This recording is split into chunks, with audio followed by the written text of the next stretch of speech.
Have you ever walked into a room and felt the energy shift before you even said a word? People glance at you, but not for too long. Conversations pause, then resume. A little stiffer. Maybe someone avoids eye contact. Maybe someone else suddenly acts overly polite. It's subtle, but it happens often enough that you've started to wonder. Is it me? Not in a self-doubting way, but in a deeper, more curious way. Because you're not trying to dominate. You're not loud. You're not aggressive. You're just being you. And yet, something about your presence seems to unsettle people. Carl Jung once said, "The reason for evil in the world is that people are not able to tell their stories."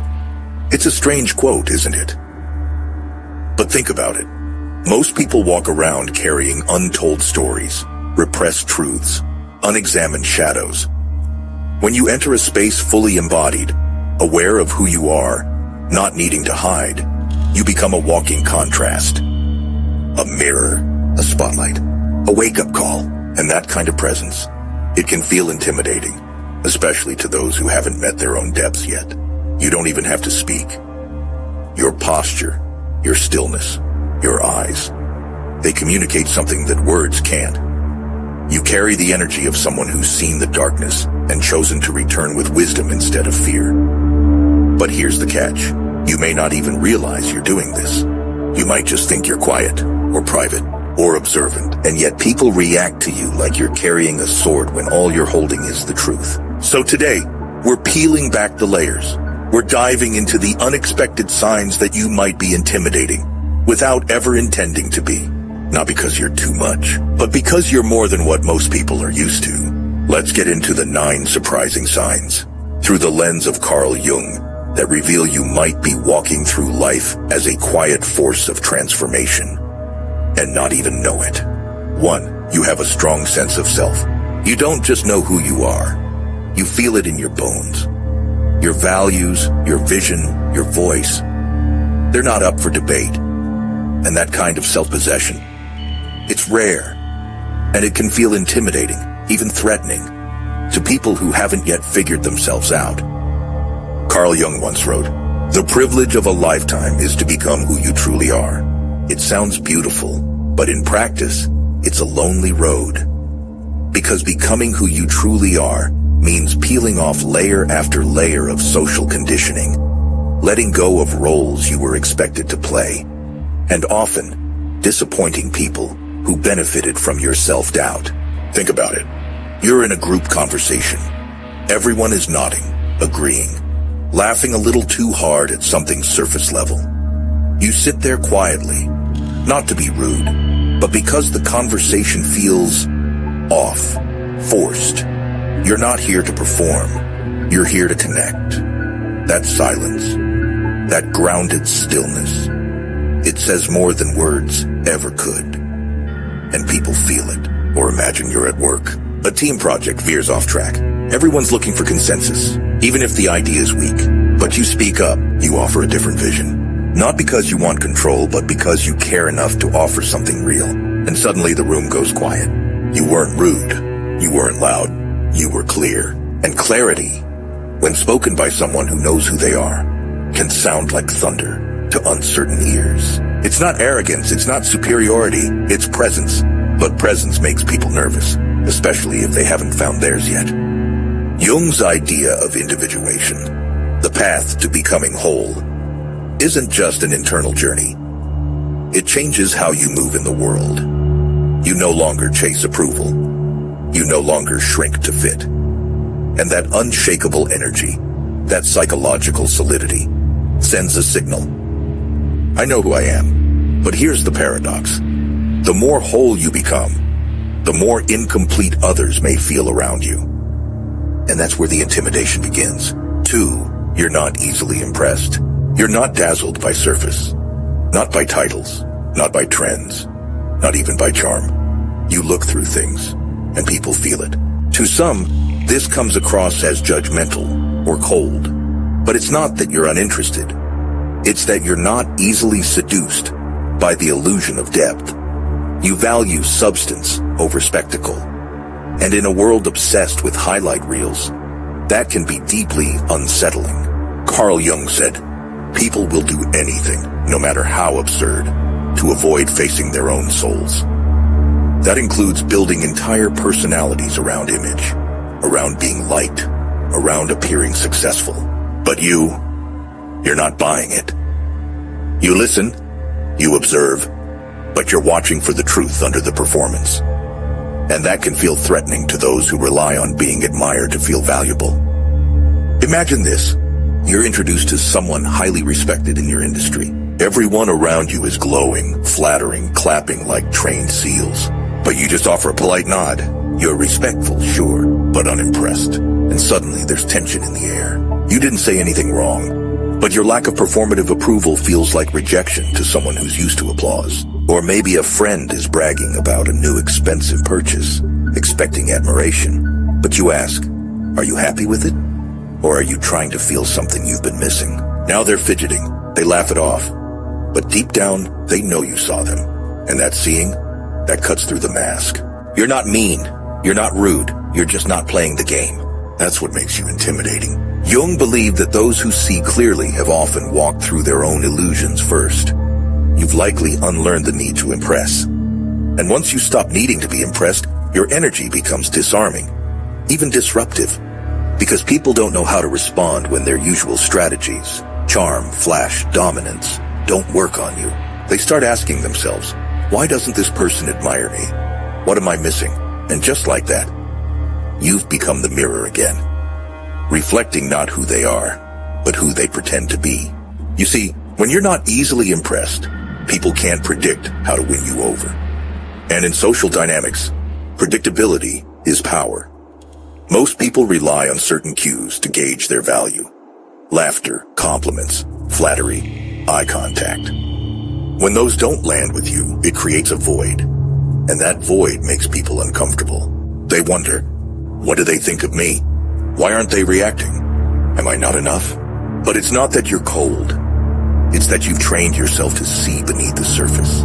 Jung's work on persona comes into focus here.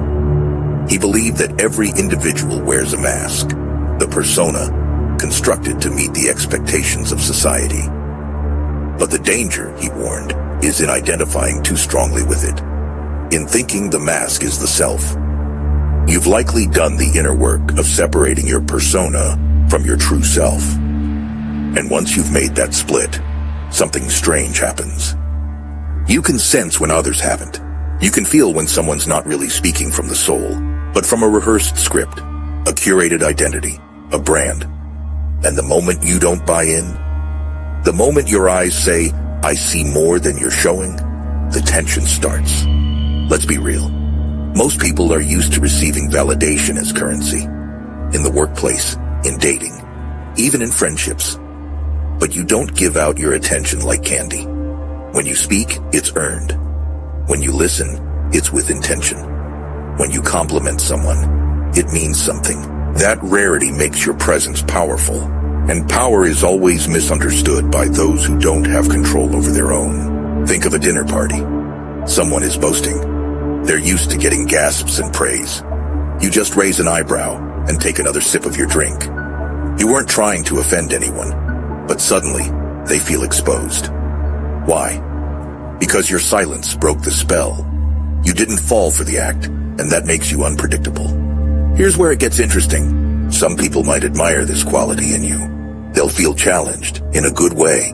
They'll step up. They'll grow. But others will feel insecure, threatened, or even resentful. Because when you're not impressed by someone, they're forced to ask themselves a question they've avoided for years. Who am I without the performance? And the truth is, most people don't know. That's why your presence doesn't just intimidate, it activates. It brings people face to face with the reality they've been decorating but not dealing with. And that makes you unforgettable, and sometimes uncomfortable to be around. 3. You ask deep, unexpected questions. You don't ask people what they do, you ask who they are. While most people keep it light. How was your weekend? Did you see that show? You're out here asking, do you think you're becoming who you were meant to be? Or, when was the last time you felt truly at peace? You don't do it to show off. You're just wired to connect below the surface. But here's the thing. Most people aren't ready for that level of emotional excavation. They're used to small talk because small talk keeps things safe. You, on the other hand, unintentionally drag the soul into the spotlight, and that can feel exposing. Carl Jung once wrote, "People will do anything, no matter how absurd, to avoid facing their own souls." That's the core of it. When you ask a question that hits beneath the armor, maybe in a quiet moment or during a simple conversation, people often don't know how to respond. Not because your question is rude, but because it demands introspection. And introspection for many feels like standing naked in front of a mirror they've spent years avoiding. Imagine this. You're on a first date. They say, "I love traveling." You reply, "What are you usually trying to escape when you travel?" Suddenly, their smile twitches. They blink. It's not the question they were expecting. Or you're in a group setting. Someone says they hate their job. Instead of nodding, you ask, "What would you do if money didn't matter?" Now, you've introduced a silence. Not an awkward one, but a revealing one. These are the moments where people begin to feel seen, and not everyone wants to be seen. Some people are addicted to their distractions. Some people need the noise to drown out the silence of their truth. So, when you strip that away, even gently, it can feel like confrontation. Not because you're being aggressive, but because truth is confrontational. Jung believed that the self, the deepest center of our personality, emerges only when we begin asking the kinds of questions most people avoid. That's what you're doing, sometimes without even realizing it. You're walking through conversations like a scalpel, precise, silent, cutting through layers others thought were invisible. And while some may find it beautiful, others will flinch. Not because of you, but because of what your questions awaken in them. And here's the paradox. You're not trying to challenge people, you're trying to connect. But real connection requires vulnerability. And vulnerability requires peeling back layers most people have spent years constructing. So when you ask someone, "Do you trust yourself?" Or "Who were you before the world told you who to be?" You're not being intrusive, you're offering them a mirror. But not everyone wants to look. Jung believed that every human being has a persona, a social mask we wear to survive, to be accepted, to play the game. But beneath that mask lies the shadow, the rejected, forgotten parts of ourselves. And here's what makes you intimidating. Your questions reach through the persona and touch the shadow. People may laugh nervously when you speak. They may change the subject, retreat, or even avoid you in the future. But deep down, they remember that question. It lingers. It echoes when they're alone. It might keep them up at night. And that's not because you did something wrong. It's because you did something real. There's a quiet power in that. You become the person they associate with depth, transformation, even discomfort. Sometimes they'll come back when they're ready. Sometimes they won't. But you'll keep asking the questions because you're not here to skim the surface. You're here to dive deep. And whether they admit it or not, your depth stirs something in them. Something ancient, something honest. And that is what makes you so intimidating. For you don't seek validation. You don't chase external approval. And that can make you seem distant, even intimidating. You live in a world where likes, comments, and constant reassurance are the currency of social interaction. But you're not playing by those rules. You validate yourself. Jung once said, "The privilege of a lifetime is to become who you truly are."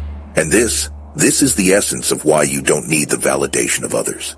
You've done the work. You've spent time looking inward, confronting your shadow, and integrating the parts of you that many shy away from. And because of this, you no longer require external validation to feel whole. Your worth is internal, not external. But in a society where constant affirmation is often mistaken for love, this internal strength can come across as unsettling. People may find it difficult to connect with you because you don't need them to make you feel good about yourself. And here's the catch. They want to be needed. Consider this example. Imagine you're at a dinner party and the conversation drifts into the topic of career successes. Everyone around you is talking about their latest achievements, and the room is filled with people trying to outdo one another, fishing for compliments, looking for recognition. Now you, being the person you are, aren't looking for praise. You simply mention your own success without the usual humble brag or dramatic embellishments. You're content with your accomplishments. And because you're not seeking affirmation, it feels like you're subtly challenging the very essence of the group dynamic. This is where the intimidation factor kicks in. Because when you don't need others to validate you, it creates an uncomfortable mirror effect. You're shining light on the fact that they do need it. And that discomfort can quickly turn to defensiveness or even a sense of inadequacy on their part. This isn't to say that you're indifferent to others or aloof. Far from it. The reality is, you're just in a different space emotionally. You don't rely on the fluctuating tides of external approval to define your sense of worth. You've built your foundation on something much more stable, your inner self. Think about it this way. When you stop seeking validation, you stop participating in the unspoken game that everyone else is playing. You stop following the crowd. And this is a very dangerous place to be for many people. It leaves them exposed because it forces them to examine whether they are truly being themselves or merely performing for others. In Jungian terms, this is about the confrontation with the persona, the mask we wear in public to fit in, to be liked, to conform. Let's take a real-life example. Picture a workplace scenario where everyone is scrambling to please the boss, offering praise, staying late, volunteering for the extra tasks, all in hopes of getting noticed. Now you show up. You do your work with integrity. You don't play office politics. And you certainly don't make your worth contingent on receiving that golden star from above. You operate on a different wavelength. The rest of your colleagues, however, might start to feel uneasy around you. They're looking for that validation, that acknowledgement of their efforts, and you're not feeding into it. What's happening here is that your lack of need for validation creates a gap. It's like you're operating from a higher plane, one where you're free of the emotional chains that tie most people to external opinions. And that freedom, that's intimidating. But this isn't just about the workplace.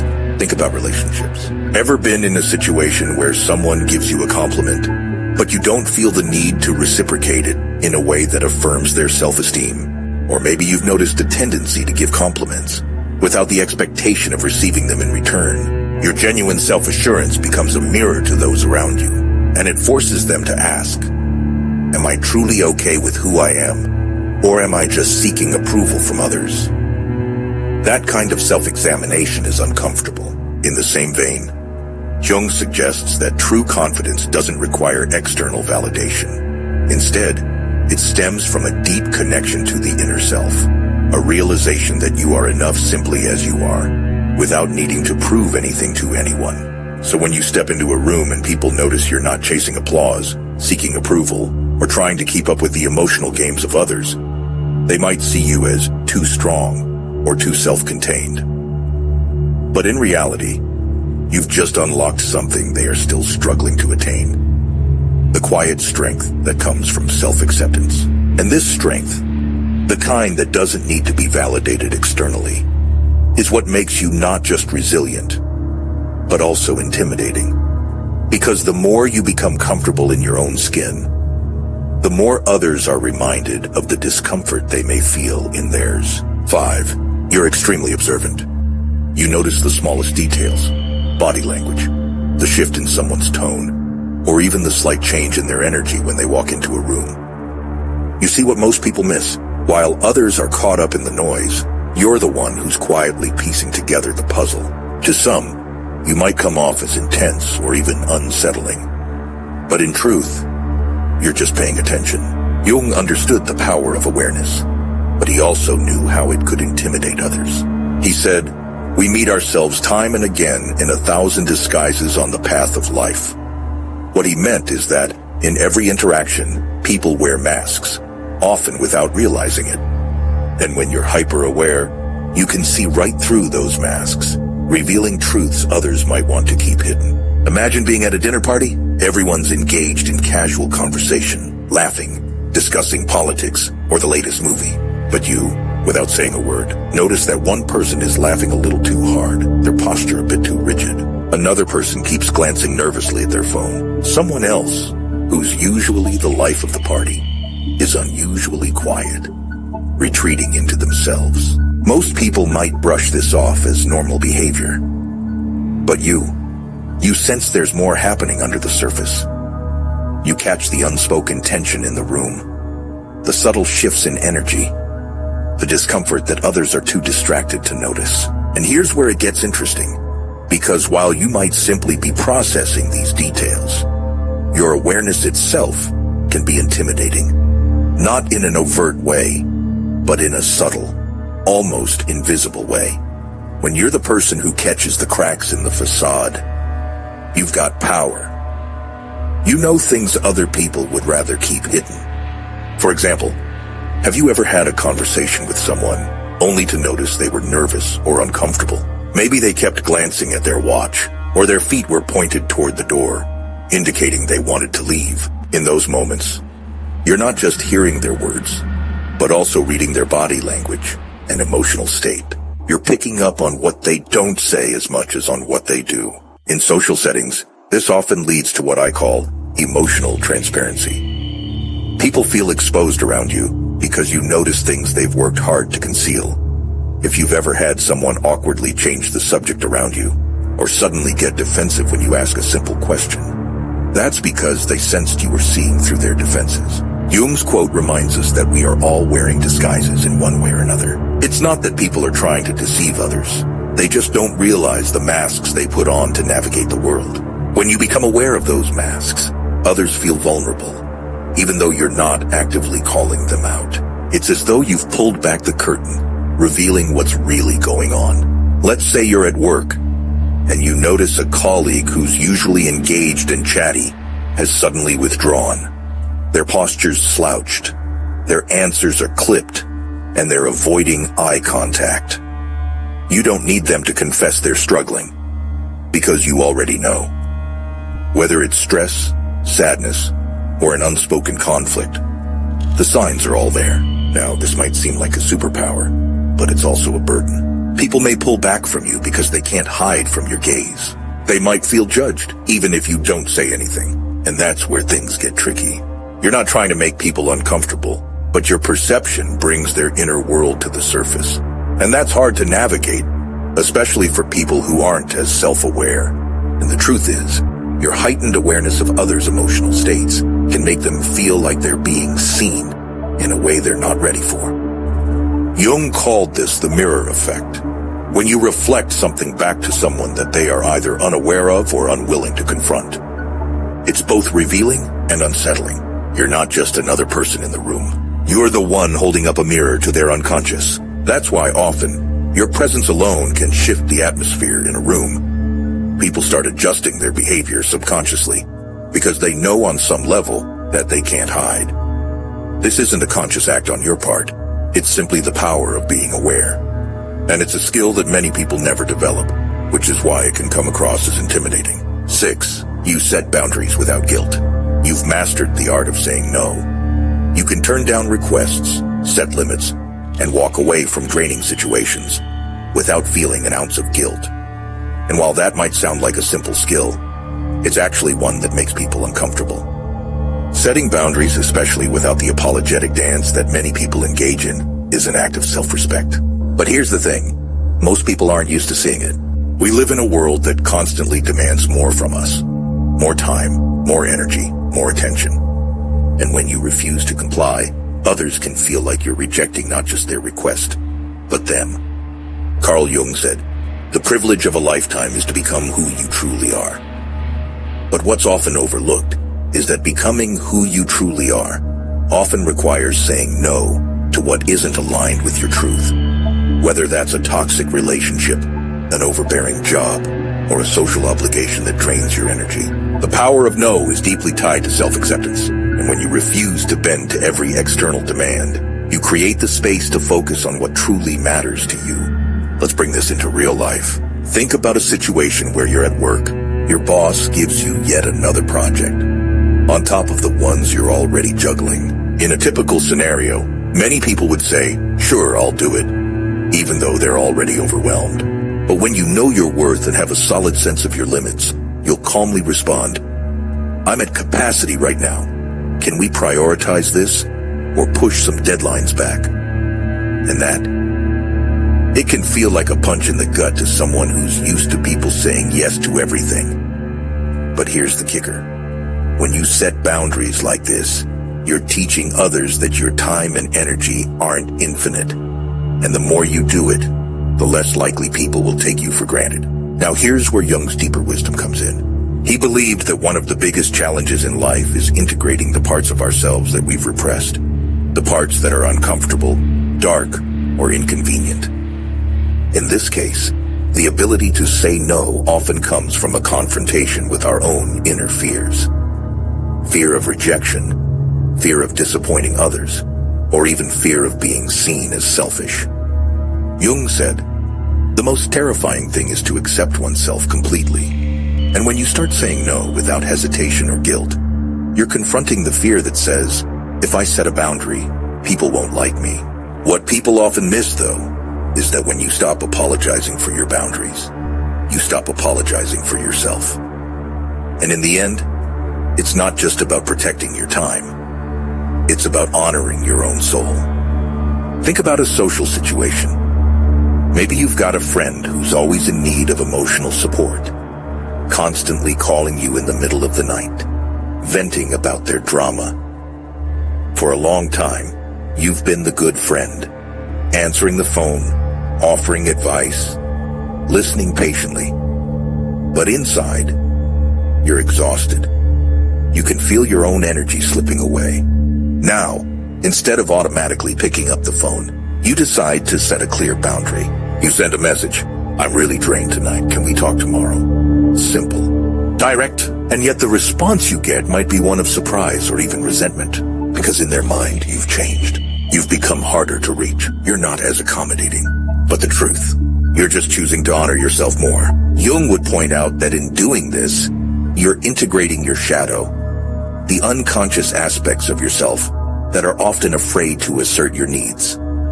By setting boundaries, you're bringing those fears into the light and confronting them head on. And when you do that, you stop letting your repressed parts control you. Here's the beauty of it. Setting boundaries isn't just about pushing people away. It's about creating the space to cultivate healthier, more meaningful relationships. It's about ensuring that when you do give your energy, it's to the people and causes that truly align with your core values. You see, when you say no, you don't just protect yourself. You also teach others how to respect your space and how to respect theirs. By honoring your own boundaries, you give others permission to do the same. And that is the foundation of a relationship built on mutual respect, not dependency or obligation. In conclusion, while setting boundaries without guilt might make you feel like an outsider in some situations, it's one of the most profound forms of self-love and self-respect. You don't have to apologize for protecting your peace. Instead, you can stand firm in your decision to be who you truly are. 7. You speak with intensity. You may not always raise your voice, but when you speak, your words carry weight. It's as if you're not just sharing information, but delivering something deeper, a truth that resonates in the room. Your presence doesn't demand attention, but it commands it, often without you realizing it.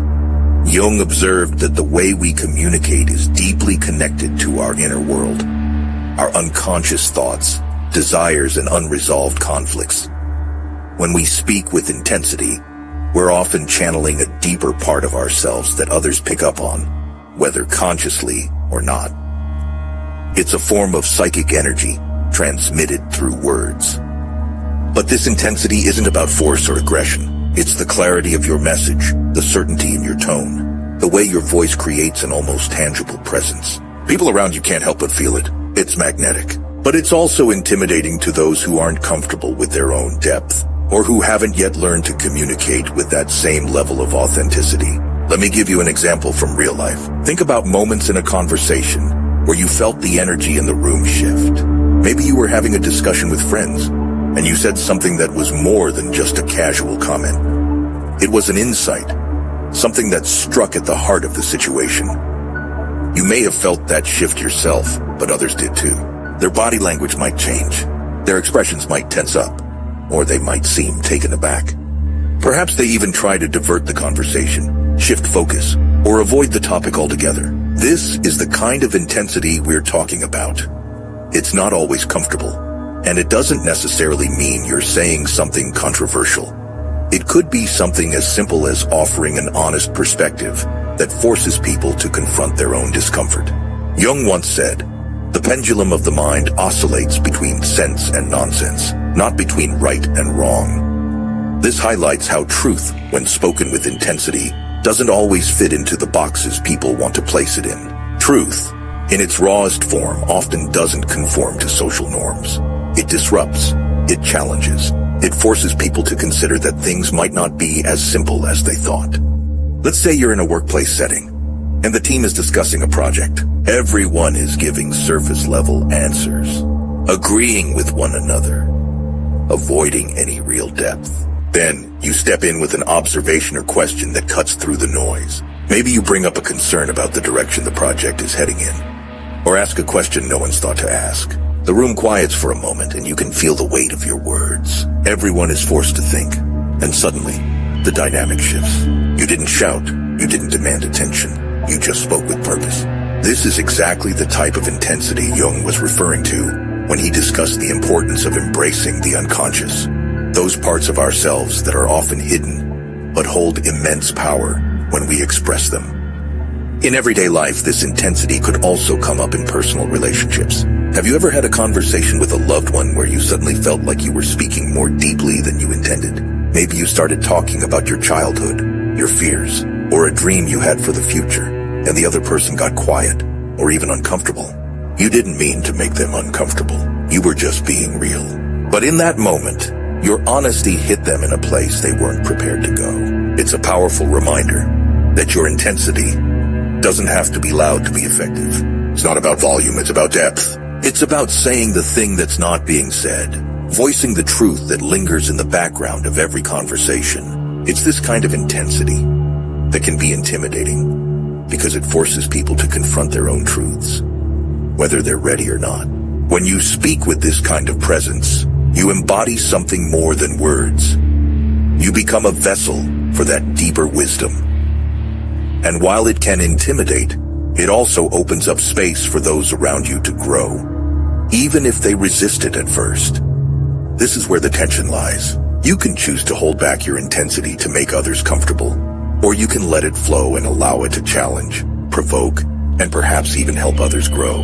Jung's message here is profound. When we hide our authentic selves, when we keep our intensity in check to avoid conflict or discomfort, we shrink. But when we let our true essence shine through, it's undeniable. And yes, it can be intimidating, but it's also liberating. 8. You're not afraid of the dark side, yours or theirs. You've faced your shadow. You're not running from it. You understand that there's a whole realm within you, full of discomfort, contradictions, and unspoken truths. And instead of shying away, you walk directly into that darkness. This isn't something most people do. In fact, most of us spend our entire lives avoiding the parts of ourselves that make us uncomfortable. We hide our weaknesses, our fears, our desires that don't fit into the neat box of what society deems acceptable. But for you, hiding from your dark side would be like refusing to acknowledge the other half of who you are. Carl Jung once said, "The brighter the light, the darker the shadow." What this means is that the more you allow yourself to shine, the more you become aware of the parts of yourself you'd rather ignore. It's almost like a law of balance. When you stand in your power, you confront the darkness in equal measure. In real life, this could show up in so many ways. Maybe it's in the way you handle conflict. While others would rather avoid confrontation or bury their feelings, you're the person who's willing to face tension head-on. You don't just dodge uncomfortable truths for the sake of peace. Instead, you'd rather speak your mind, even if it stirs the pot. And yes, this can be deeply intimidating. Picture a situation at work. Maybe a colleague is taking credit for your idea in a meeting, or a manager is sweeping issues under the rug. Most people might sit quietly, hoping the problem will pass. But you're the one who speaks up. You address the issue directly, even though it makes the air tense. People feel it. They know you're not afraid to shine a light on what others avoid, and that causes discomfort. The same applies to your personal life. You're the friend who doesn't just nod along when everyone is pretending that everything is fine. You're the one who will ask, "What's really going on?" Or, if someone is masking their true feelings, you're the one who calls it out. This doesn't mean you're trying to cause conflict. It means you're comfortable with complexity. Jung's theory of the shadow involves integrating those repressed parts of ourselves, the parts we think are bad or ugly or even unworthy of being seen. When you've done this inner work, you no longer fear those parts of yourself or anyone else's darker aspects. You might even notice it when you're with a group of people. Your comfort with the complexity of life and human nature can make others uneasy, not because you're imposing your darkness on them, but because you're holding space for it. For example, someone might be acting defensive or dismissive in a conversation, and others might be tiptoeing around them. But you don't shy away. You stay steady, aware of their discomfort, but not letting it disrupt your sense of calm. You're willing to sit in that tension. This deep connection with both your light and your darkness isn't something you can easily explain to others either. They may not get why you're so comfortable talking about failure, loss, or fear. For many, these topics are off limits, wrapped up in shame. But you've come to terms with them, and to those who haven't, that can be intimidating. It's easy for people to assume you're too intense when they haven't done the inner work themselves, when they haven't stared at their own shadows and made peace with the parts of themselves they'd rather ignore. Your depth of understanding of life's dualities creates an energy others feel, and it often makes them question their own avoidance of these dark truths. It's unsettling because it challenges their facade. It demands them to acknowledge something they'd rather not confront. And yet your willingness to embrace the uncomfortable is what makes you so powerful. Because when we can face the things we fear, whether within ourselves or in others, we are no longer at their mercy. We move freely.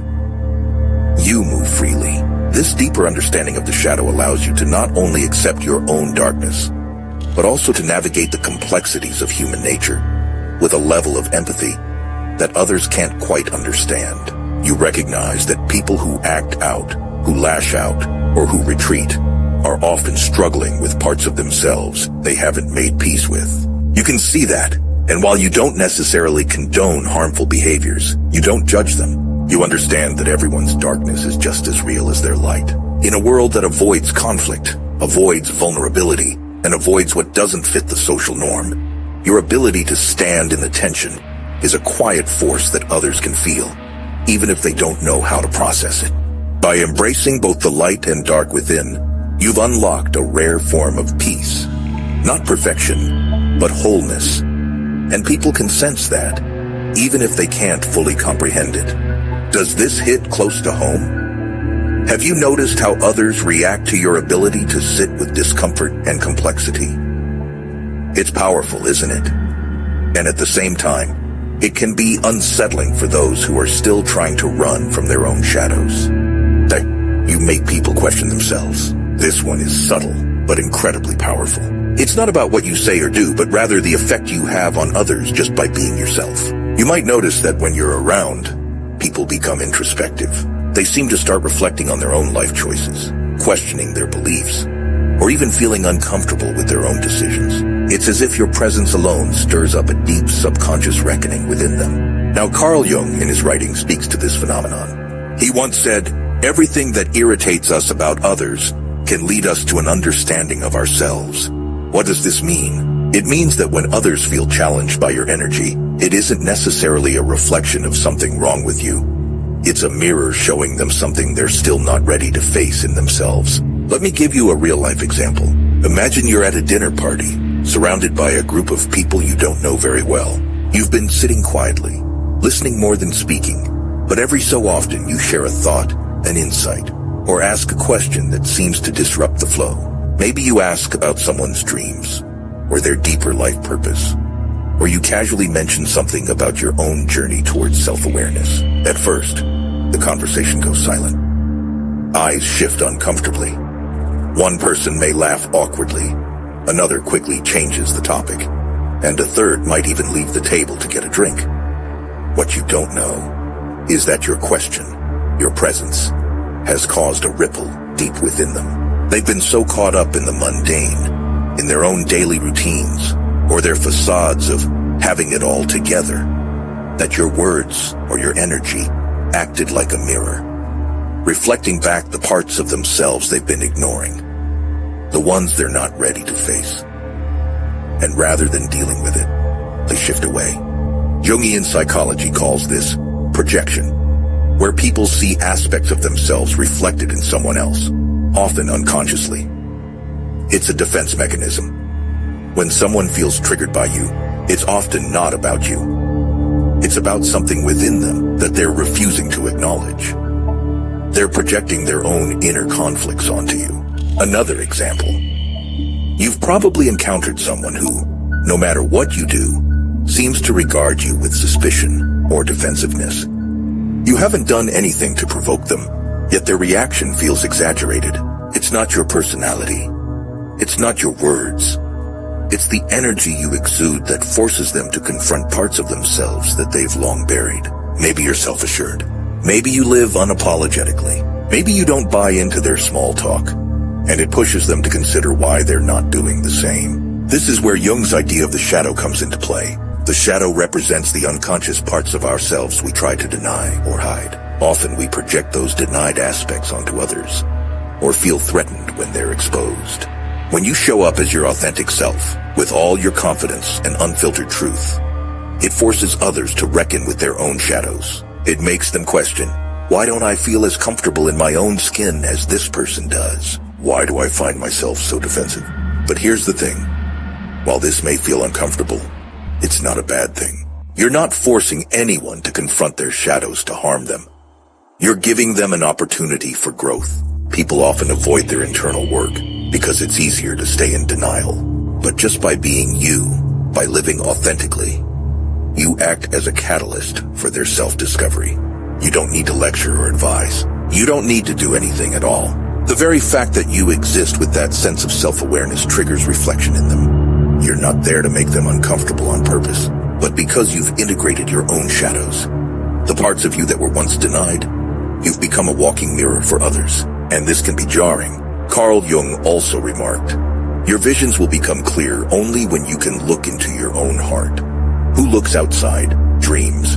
Who looks inside, awakes. When people see you living this way, they're not just seeing you. They're seeing what they could become if they woke up to their own truth. But here's the thing. As much as you may trigger others, you also offer them the possibility of transformation. In fact, the discomfort you stir may be the first step in them shedding their old masks and facing their own deeper truths. By confronting what they feel triggered by in you, they begin their own journey towards authenticity. In conclusion, you don't have to say or do anything special. Your presence alone is enough to cause ripples. It's a reminder to others that there's more beneath the surface of their lives. And while that might be intimidating, it's also incredibly powerful. People may not always thank you for it right away. In fact, they might pull away or judge you harshly. But deep down, they know you've made them ask the question they've been avoiding. Who am I really? And that gravity, it shifts the atmosphere. So the question isn't just, am I intimidating? The real question is, am I okay with the fact that not everyone will understand me? So, what does all of this mean for you? If you're realizing that you might be intimidating without even knowing it, don't panic. This isn't about being too much or too intense for the world. It's about being authentically you in a world that often tries to water down the truth. Jung once said, the privilege of a lifetime is to become who you truly are. Think about that for a moment. The privilege, not the burden, of a lifetime is to embrace your true self, even when it makes others uncomfortable. And that discomfort, it's not a sign of something wrong with you. It's a sign that you're awakening something deeper in them. Let's take a real-life example. Imagine you're the person at a party who isn't afraid to ask the hard questions. You notice when people are hiding behind their everything's fine facades. And while others might be joking about trivial things, you dive deeper into values, struggles, dreams. You've probably felt the silence that follows after a question that cuts through the surface. That silence. It's not necessarily rejection. It's a reflection of your courage to face things most people would rather avoid. But in that moment, you're embodying exactly what Jung meant. You're confronting the shadows, the hidden parts of others and yourself, and offering them a glimpse of truth. But here's where it gets tricky. If you've embraced your real self, you might find that not everyone will meet you at that level. They may back away. They may even misunderstand you. And when that happens, it can sting. You might ask yourself, what's wrong with me? Why don't they get me?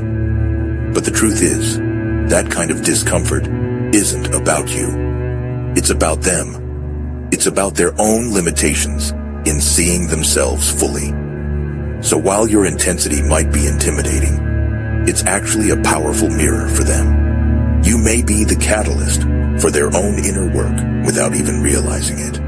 Now I want to leave you with this question to reflect on. Are you willing to let go of the need for everyone to understand you? Can you be okay with the fact that some will misunderstand, and some may even feel threatened, while others will see you as a light in a world that's often too afraid of its own darkness? Because the truth is, your intensity isn't something to apologize for.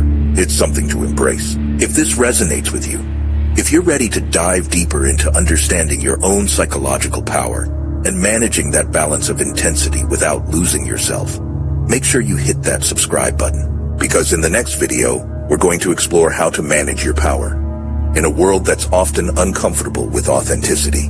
And trust me, you won't want to miss it. By subscribing, you're joining a community of truth seekers, those who are willing to look deeper into themselves and challenge the norms.